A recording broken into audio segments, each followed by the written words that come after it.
do you want me to look at the camera or Both. Both. Okay. Okay. Hi, my name is Emily with Maeya TV at the Epic EACG Film Festival. It's a pleasure to interview you. Well, thank you. It's an honor to be here, Emily. Thank you. Do you want to tell the audience a little bit about what you do? Yes, I'm a script writer. I do screenplays, teleplays, TV pilots, web videos. I've recently finished a book, and plays. That sounds really interesting. I'm wondering, how do you get your inspiration for your work? Oh, usually an idea comes up out of the blue. There's like a coincidence. For example, when I came up with Badass Women, the world's first ladies fight back, I had been talking to a geneticist friend in Germany about how to tame animals, and she was doing experiments with male tomcats, and she mentioned, this sounds off the wall and it is funny, but she mentioned that she had found a gene that can replace the violent gene in this male cat, and it became very nurturing. And immediately I thought, wow, what would happen if world leaders could be genetically modified too, and take the idea of war and violence out of their system, and so play was born. That's really interesting. So you took like what you found out from the researchers and incorporated it into your writing. That's right, it just made sense. That's really interesting. This was all because I had a dog, a feral dog at the time, who needed to be neutered too, and I had been thinking about that, and it just all kind of came together. And then when you write, what's like the process that you go through? Well, for me, it's all about the imagination. It's like dreaming something, like you have a fantasy and I see it clearly like a film. I see the color, it's just like a movie, the characters are in place. And it comes to life for me as I'm getting these thoughts, and I write them down, and it evolves into a plot, into a conflict, the characters come up, and then I'm cognizant that it also has to be a 3-act structure. It's not just the images like dreams coming in, but there has to be a beginning, middle, and end, and the conflict in the middle, and so I go from there. Nice. It's usually something I feel really strong about, social justice or some aspect of that I have a passion for, and it just makes writing a lot easier when I'm fully involved in the idea. So when you're passionate about it, it just like naturally comes out. Right. Mm-hmm. And then when you write, what are some like challenges that you face? When I write, the challenges? Good question.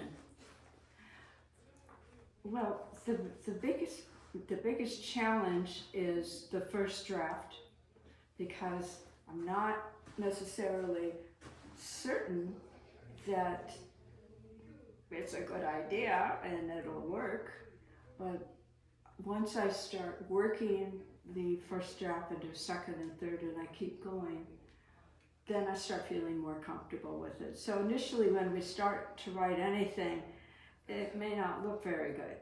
It could even be bad. Yeah.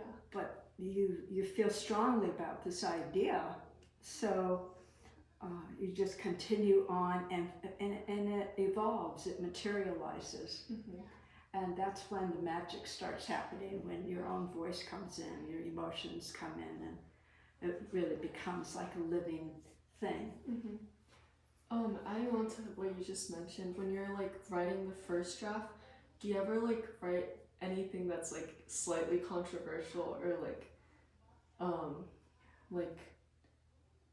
it's like overall opinionated that you still want to include, but you just have to figure out how to. I always have that problem.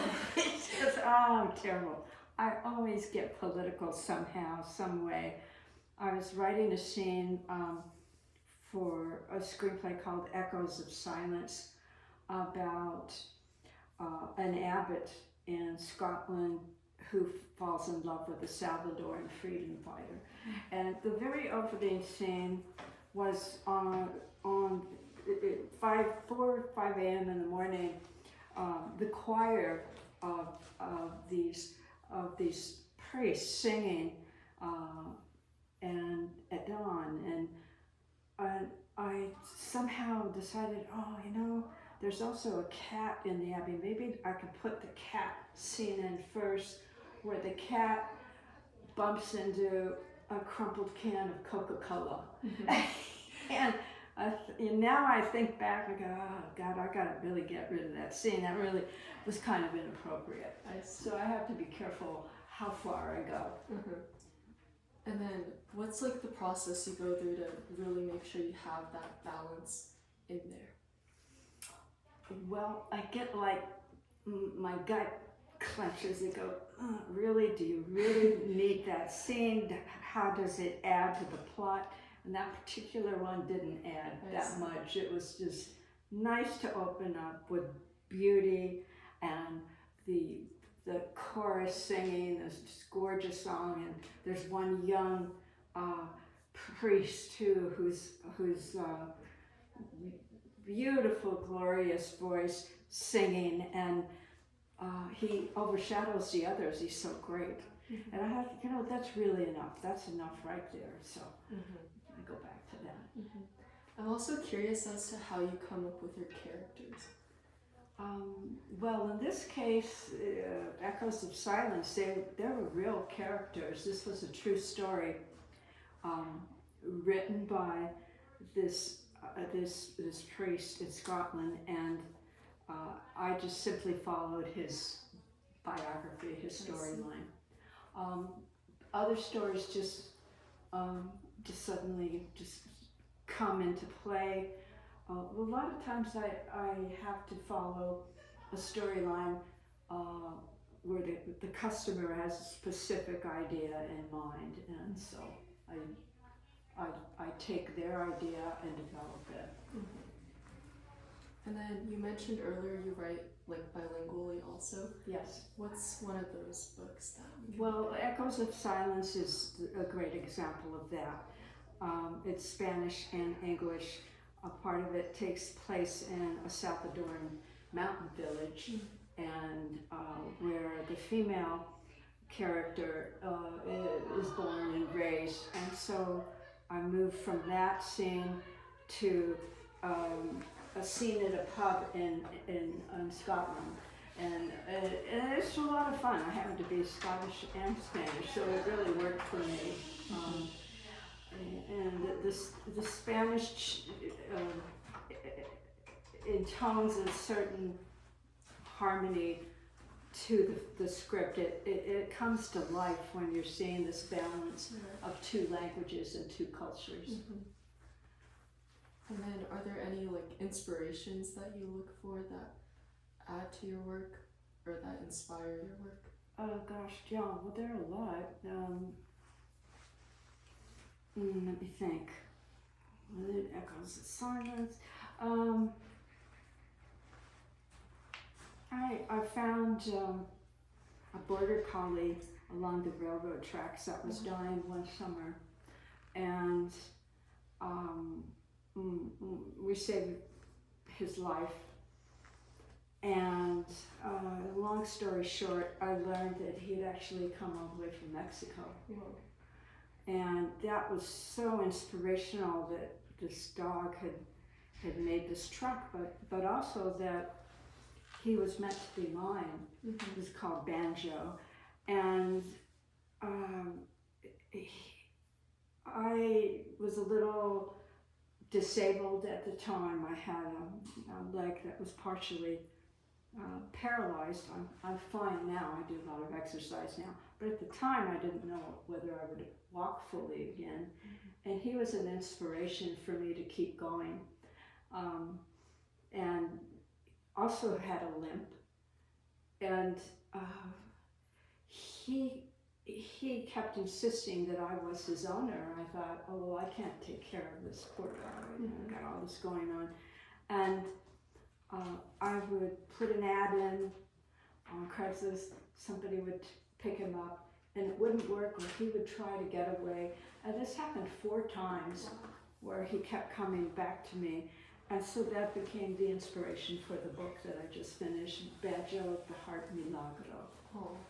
So I love that you like take inspiration from what happens in real life. Right, That's right. beautiful. And that was like divine intervention. Someone was placing this dog on my path to save him, but most especially to save me. That's amazing. And then do you have any upcoming projects? I have a number of projects on the back burner.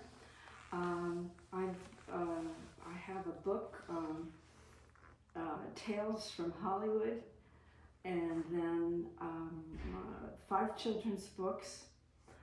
I want to also finish a screenplay called Maria del Rey, based on my aunt who was a famous singer in South America, and she was just gorgeous.